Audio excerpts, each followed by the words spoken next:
Hello student, कैसे हैं आप। मैं सोनू सर। हम लोग पढ़ रहे थे हेलो एल्कीन और हेलो एरीन चैप्टर। उसमें हम लोग पढ़े थे क्लासिफिकेशन, वर्गीकरण पढ़ लिए थे। उसके बाद उसका नोमेनक्लेचर पढ़ लिए थे। उसके बाद प्रिपरेशन हेलो एल्कीन का और हेलो एरीन का बनाने का विधि देख लिए थे। आज हम लोग पढ़ेंगे फिजिकल प्रॉपर्टी, भौतिक गुण। और भौतिक गुण में क्या पढ़ेंगे, तो भौतिक गुण में आज हम लोग पढ़ेंगे physical properties of halo alkane. Hello alkane का भौतिक गुण पढ़ेंगे, हेलो एल्केन का भौतिक गुण। अब भौतिक गुण क्या होता है, तो भौतिक गुण फिजिकल चेंजिंग, फिजिकल प्रॉपर्टी हम लोग इसको बोलते हैं। तो पहला इसमें देखेंगे फिजिकल स्टेट, भौतिक अवस्था। भौतिक अवस्था क्या है कि यह किस अवस्था में पाया जाता है, तो कहता है कि सामान्य ताप पर लोअर हेलो एल्कीन, ये लिखे हैं लोअर हेलो एल्कीन।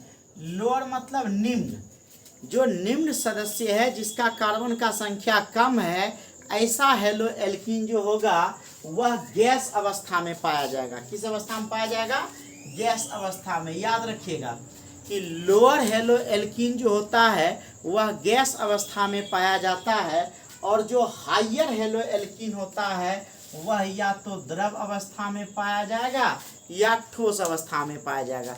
याद रखना है कि जो लोअर हेलो एल्कीन होगा वह गैस अवस्था में पाया जाएगा, जो हायर हेलो एल्कीन होगा वह द्रव या ठोस अवस्था में पाया जाएगा। फिर सेकेंड हम बात करते हैं colour and order.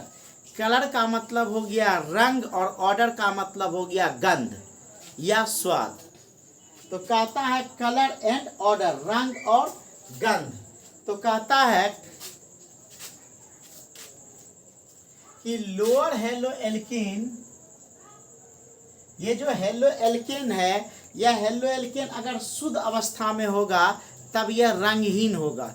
Hello alkene मतलब फ्लोरो, क्लोरो, ब्रोमो, आयोडो जब शुद्ध अवस्था में होगा तब यह रंगहीन होगा एवं मीठा गंध युक्त होगा।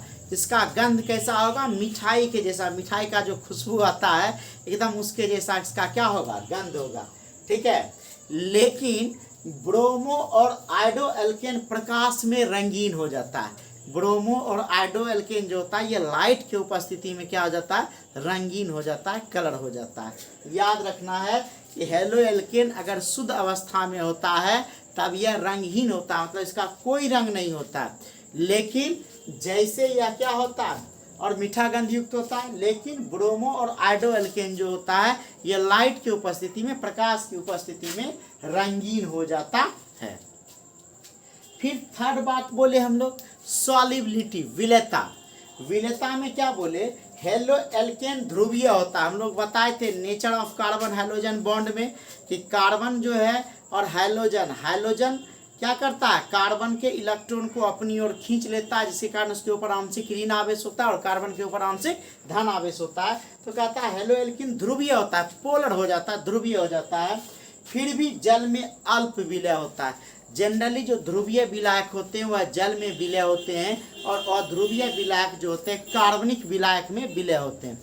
लेकिन यह ध्रुवीय होने के बावजूद भी जल में अल्प विलय होता है। और याद रखिएगा कि जो जल में अविलय या अल्प विलय है वह कार्बनिक विलायक में क्या होगा, विलय होगा। यह कार्बनिक विलायक में क्या होता है, विलय होता है। फिर बात किए हम लोग डेंसिटी, घनत्व। घनत्व का मतलब होता है घनापन, जो एक दूसरे के नजदीक होता है उसी को घनत्व बोलते हैं। कहता है फ्लोरो तथा क्लोरो अल्केन का घनत्व जल से कम होता है। फ्लोरो और क्लोरो अल्केन का घनत्व जल से कम होगा। फ्लोरो अल्केन और क्लोरो अल्केन का घनत्व क्या बोले, जल से कम होगा।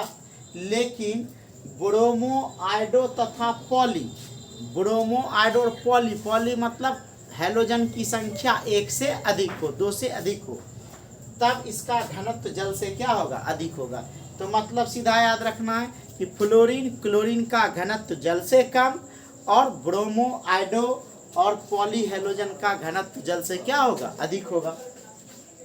फिर कहता है कि यदि हैलोजन समान हो, हाइड्रोजन क्या हो, समान हो, एक ही जैसा, मतलब क्लोरीन है तो केवल क्लोरीन, ब्रोमीन है तो केवल ब्रोमीन, आयोडीन है तो केवल आयोडीन, समान हो। तो अल्काइल ग्रुप के आकार बढ़ने के बाद अल्काइल ग्रुप का क्या होता है, आकार बढ़ जाता है। तो घनत्व में क्या होता है, यदि हैलोजन समान हो, ओहो ठीक, थोड़ा सा यहाँ मिसिंग हो गया।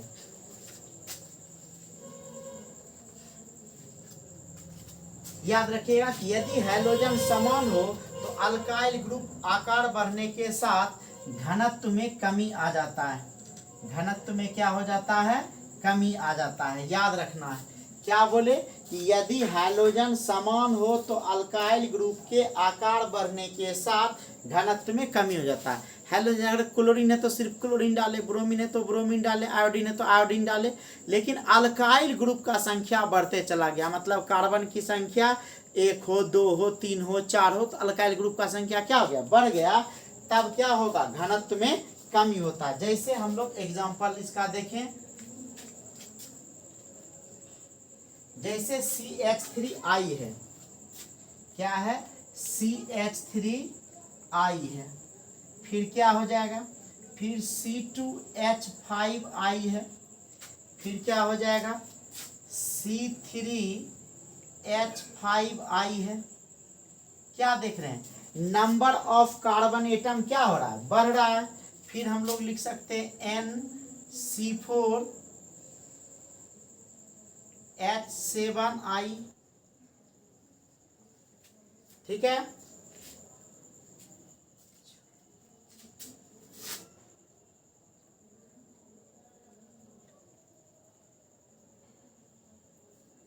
अल्काइल ग्रुप का क्या है, यहाँ सब देखिए, अल्काइल ग्रुप क्या है, समान है, आयोडीन है, आयोडीन है, आयोडीन है, आयोडीन है।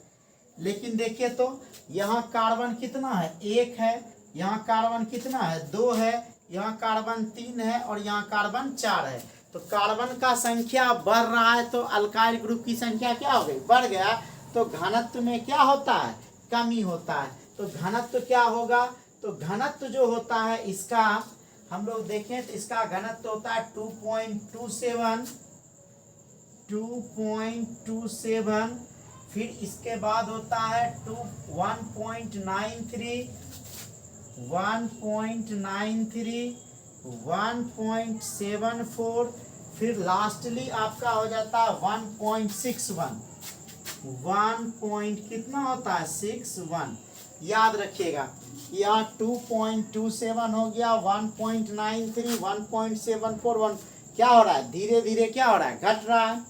फिर कहता है कि हैलोजन के आकार बढ़ने के साथ घनत्व में क्या होता है, वृद्धि होता है। अगर हैलोजन का आकार बढ़ जाए, जैसे फ्लोरीन है, क्लोरीन है, ब्रोमीन है, आयोडीन है, तो जैसे जैसे आकार बढ़ जाएगा तो ध्यान दीजिएगा कि यहाँ RF से बड़ा आकार होगा, RCl का, RCl से आकार बड़ा होगा RBr का, और RBr से बड़ा आकार किसका होगा, RI का, ठीक है। तो जैसे जैसे हैलोजन का आकार क्या हो गया, बढ़ते चला गया, बड़ा होते चला गया, वैसे वैसे उसके घनत्व में क्या होते चला गया, वृद्धि होते चला गया। फटाक से इसका स्क्रीनशॉट लीजिए।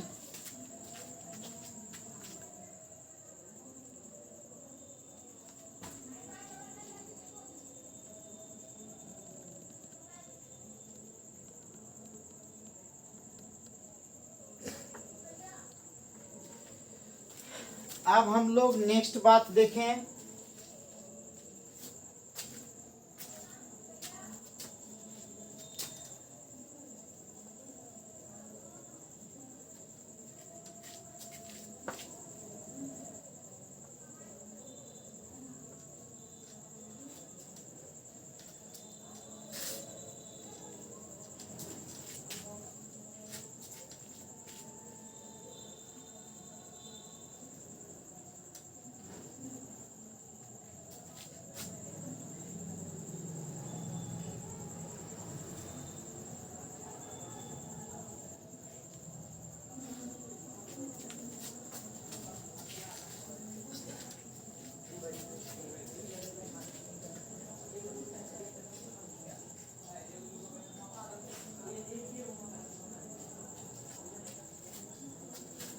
अब कहता है कि यदि अल्काइल समान हो, क्या बोलेंगे,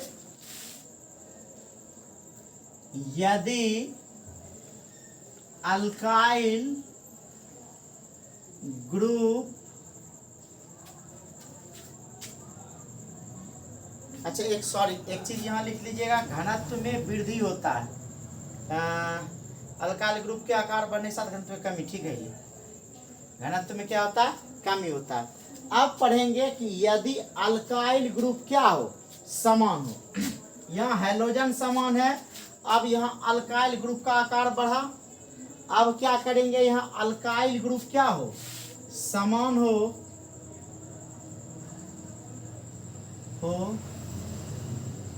तो हाइड्रोजन का आकार बढ़ने के साथ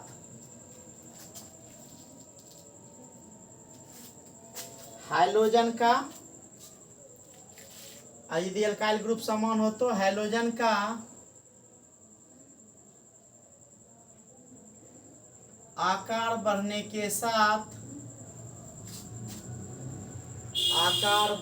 के साथ क्या होगा, घनत्व में वृद्धि होती है, घनत्व में वृद्धि होती है। जितना ज्यादा अल्काइल ग्रुप क्या होगा, समान है, तो हाइड्रोजन का संख्या बढ़ेगा तो घनत्व में क्या होगा, वृद्धि होगा। तो एग्जांपल हम लोग देखें, यहाँ ये अल्काइल हैलाइड है और इधर क्या हो गया, डेंसिटी, डेंसिटी का मतलब होता है घनत्व, डेंसिटी ग्राम प्रति ml, ये अल्काइल हैलाइड हो गया और ये हमारा क्या हो गया, घनत्व हो गया। इसमें देखें NC3H7 और यहाँ हम लोग ले लेते हैं Cl, फिर NC3H7 Br NC3H7I। तो क्या देख रहे हैं यहाँ कि हाइड्रोजन का, अल्काइल का सबका संख्या कार्बन का यहाँ क्या है, सेम है, लेकिन यहाँ Cl से बड़ा Br से बड़ा I है। अल्काइल ग्रुप का आकार बढ़ रहा है लेकिन नंबर ऑफ कार्बन सबका क्या है, सेम है, तो उसके घनत्व में क्या होगा, वृद्धि होगा। जितना संख्या बढ़ेगा, पता है कि घनत्व में क्या होता है, वृद्धि होता है। इसका जो वैल्यू होता है 0.89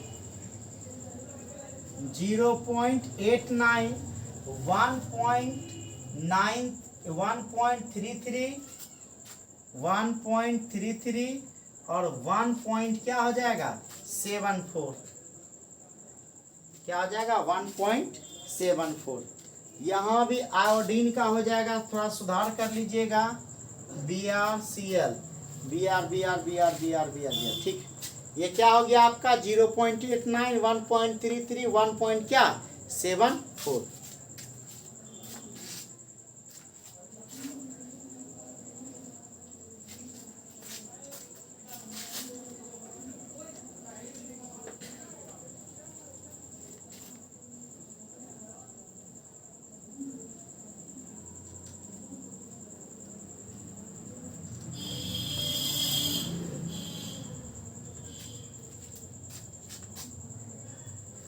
अब कहता है कि अगर हैलोजन एटम की संख्या बढ़ जाए, हैलोजन 1 था 2 हो जाए, 3 हो जाए, 4 हो जाए, हैलोजन की एटम की संख्या अगर बढ़ जाएगा तो घनत्व तो क्या हो जाता है, बढ़ जाता है। नेक्स्ट पॉइंट देखिए कि अगर हेलो एल्केन में, यदि हेलो एल्केन में हैलोजन एटम की संख्या बढ़ जाए तो उसके घनत्व में वृद्धि होती है।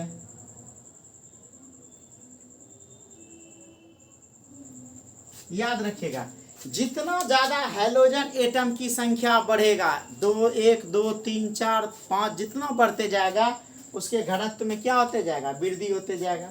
एग्जाम्पल हम लोग देखें, यह आपका अल्काइल क्या है, हैलाइड, और यहाँ हम लोग क्या देखें, डेंसिटी ग्राम प्रति ml।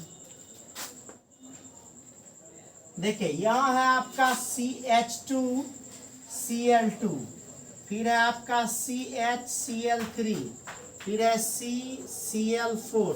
क्या देख रहे हैं, हाइड्रोजन एटम की संख्या बढ़ रही है। यहाँ कितना हाइड्रोजन है, 2, यहाँ 3, यहाँ कितना हो गया, 4।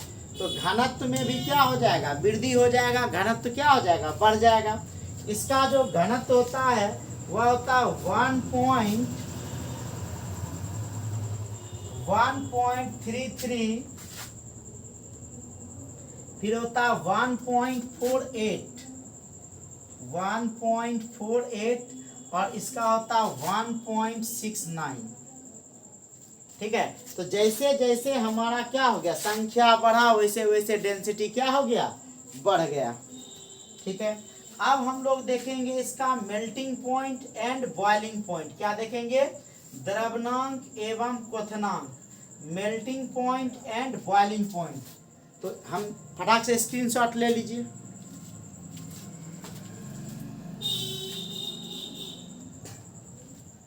अब हम लोग देखेंगे next point, melting point and boiling point, द्रवनांक और क्वथनांक। Melting point and boiling point, द्रवनांक एवं क्वथनांक।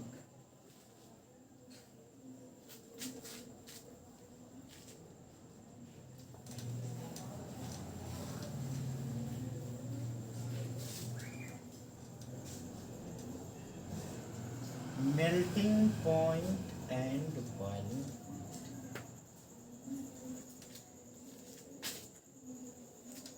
और एकदम सिस्टमेटिक होके पढ़िए सर, एकदम बिल्कुल भी टेंशन नहीं लेना है, आप लोग आराम से कर सकते हैं। और ये चैप्टर अगर हम लोग पढ़ लिए तो इसका आधा जो है हमको पूरा हल्का लगेगा, अल्कोहल फिनॉल ईथर, उससे ज़्यादा हल्का लगेगा एल्डिहाइड कीटोन कार्बोक्सिलिक एसिड और एमीन। तो पढ़िएगा तो याद हो जाएगा। ठीक है, और कुछ नहीं है, लास्ट में हम लोग आपका कन्वर्जन बताएंगे, व्हाट हैपेंस व्हेन बताएंगे, सारा क्लियर हो जाएगा। बिल्कुल भी टेंशन नहीं लेना है, लेकिन जितना पढ़ाया जा रहा है उतना जरूर कंप्लीट कर लीजिए। तो आज हम लोग पढ़ेंगे इसमें फिर 5 पॉइंट, नेक्स्ट पढ़ेंगे इसमें melting point and boiling point, द्रवनांक और क्वथनांक। मेल्टिंग पॉइंट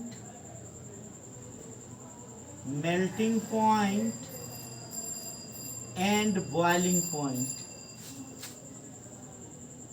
बॉइलिंग पॉइंट, इसका हिंदी क्या हुआ, द्रवनांक एवं क्वथनांक, द्रवनांक एवं क्वथनांक, melting point and boiling point. द्रवनांक और क्वथनांक में क्या होता है, कहता है कि हेलो एल्केन का मेल्टिंग पॉइंट, बॉइलिंग पॉइंट, ठीक है, हाइड्रोकार्बन के अपेक्षा उच्च होता है। याद रखिएगा, हेलो एल्केन का melting point, boiling point hydrocarbon की अपेक्षा उच्च होता है। लिख देते हैं, हेलो एल्केन का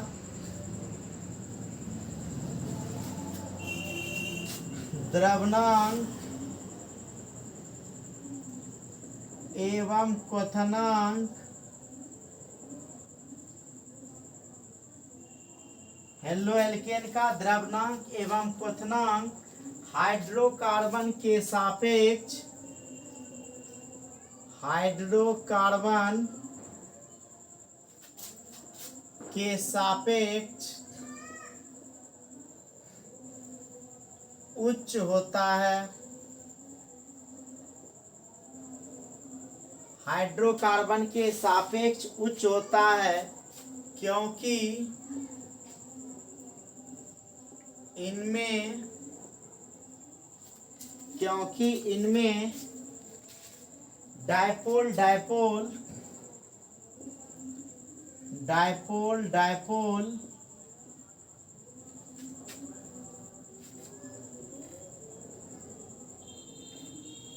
डायपोल डायपोल तथा वंडरवाल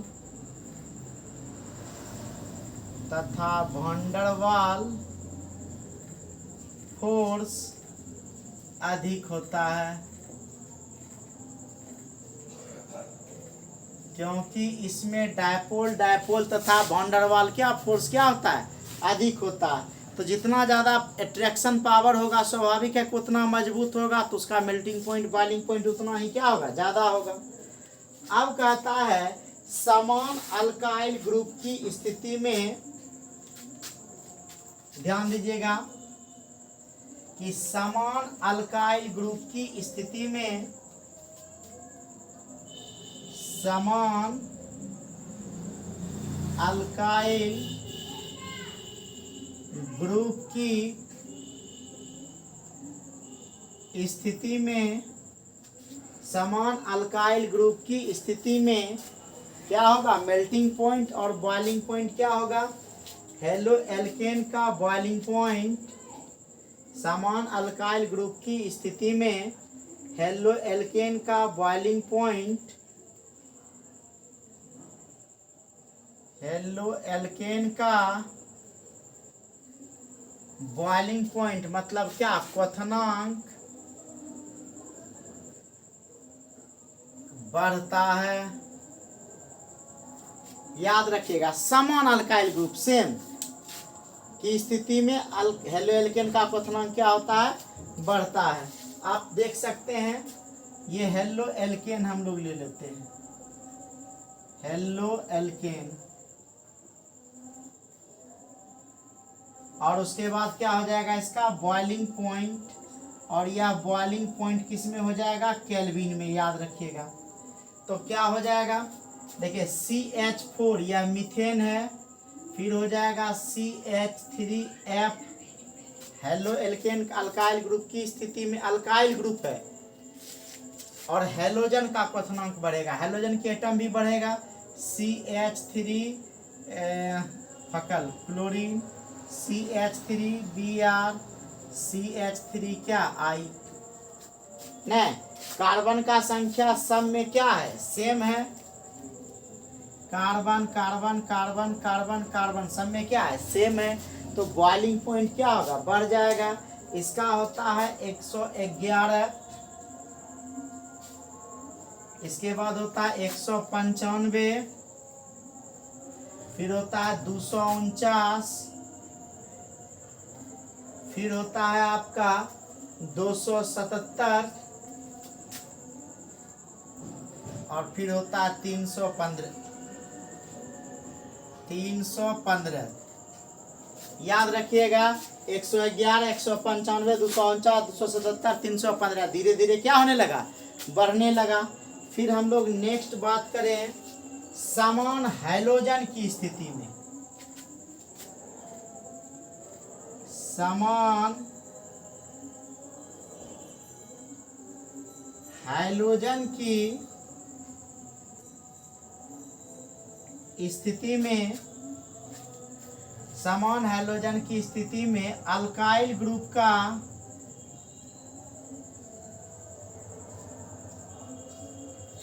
आकार बढ़ने के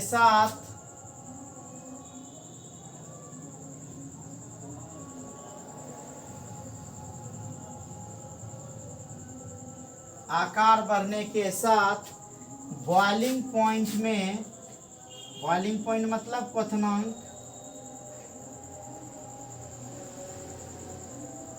वृद्धि होती है,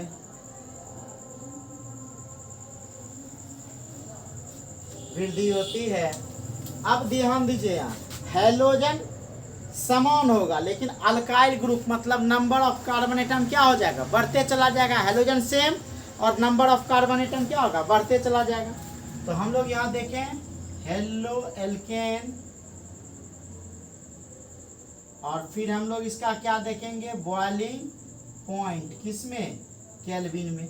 तो सबसे पहला हम लोग क्या देखें हेलो एल्केन में, CH3Cl, फिर C2H5Cl, फिर NC3H7Cl, फिर NC4H9Cl। क्या हो गया, यहाँ कार्बन देखिए 1, carbon 2, carbon 3, carbon 4, number of carbon atom बढ़ रहा है, लेकिन हाइड्रोजन देखिए सेम सेम सेम सेम हो गया। तो क्या होगा, बॉइलिंग पॉइंट में क्या होगा, वृद्धि होगा। तो इसका होता है कितना 249, इसका होता है 285.5, इसका होता है 320 और इसका होता है 351.9। ठीक है, फटाक से स्क्रीनशॉट ले लीजिए। अच्छा नहीं तो एक लाइन और देखते हैं, नीचे जगह हो सकता है, हाँ लिख सकते हैं एक लाइन। देखिए अगर अच्छा पहले स्क्रीनशॉट ले लीजिए, नेक्स्ट हम लोग देख लेते हैं।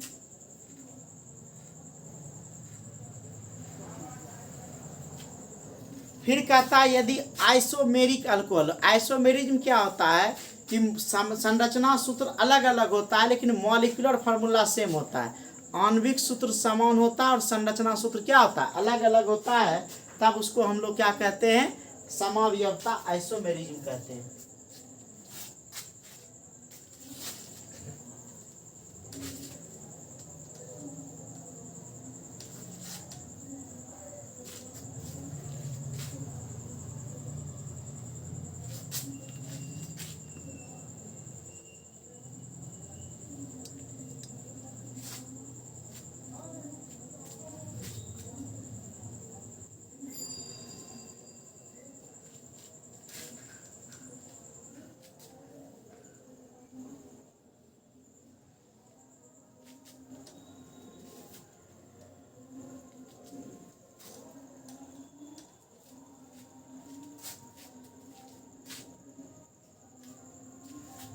कहता है आइसोमेरिक अल्कोहल,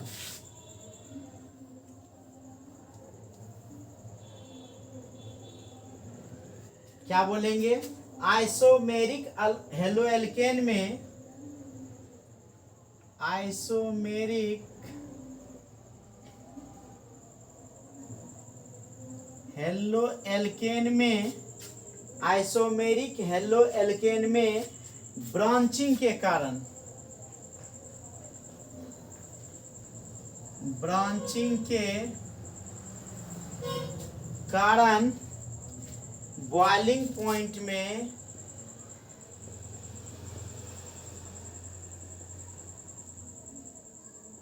वृद्धि होती है, वृद्धि होती है, सॉरी क्वथनांक में कमी होती है, कमी होती है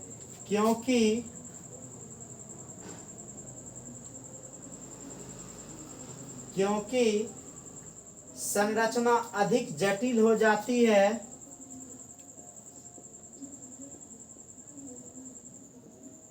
अधिक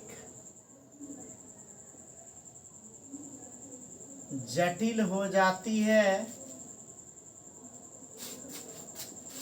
जिससे पृष्ठीय क्षेत्रफल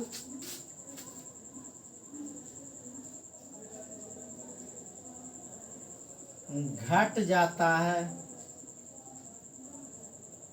पृष्ठीय क्षेत्रफल घट जाता है, जिससे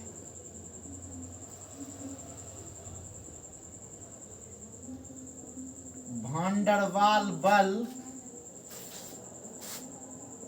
घट जाता है। याद रखिएगा कि जो आइसोमेरिक हेलो एल्केन, आइसोमेरिक मतलब बताए कि मॉलिक्यूलर फॉर्मूला सेम और संरचना सूत्र क्या होगा अलग अलग होगा, उसमें ब्रांचिंग के कारण संरचना अधिक जटिल हो जाती है, जिससे पृष्ठीय क्षेत्रफल आकार छोटा हो जाता है और जिससे वान डेर वाल फोर्स भी क्या होता है घट जाता है। इसी कारण इसका क्या हो जाए, क्वथनांक में क्या हो जाता है, कमी हो जाता है। जैसे देखिए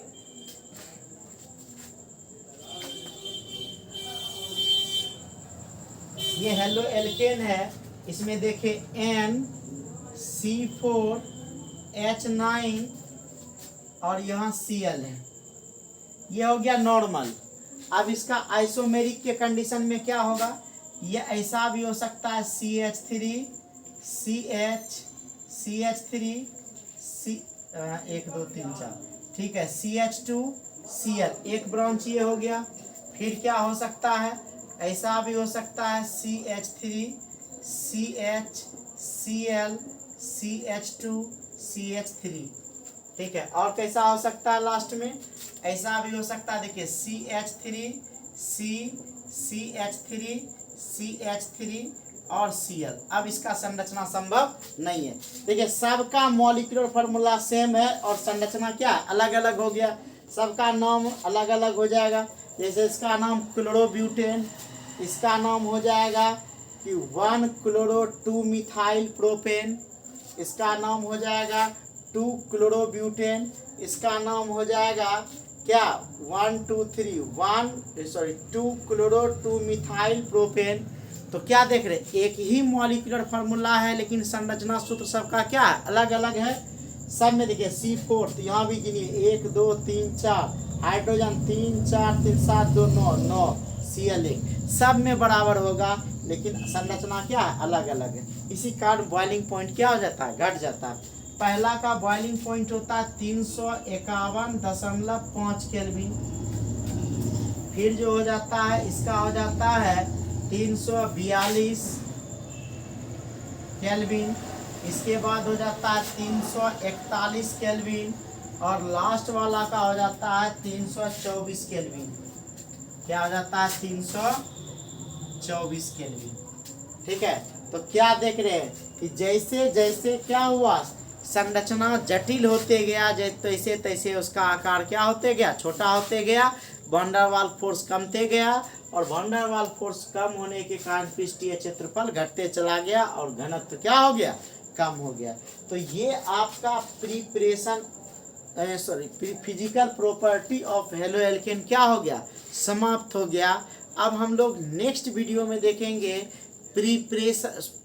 physical property of hello Erin, ठीक है, छोटा सा उसको भी देख लेंगे। तब हम लोग पढ़ेंगे chemical property of halo alkane, तब फिर पढ़ेंगे chemical property of hello Erin, तब देखेंगे यूज, तब देखेंगे चैप्टर खत्म, ठीक है।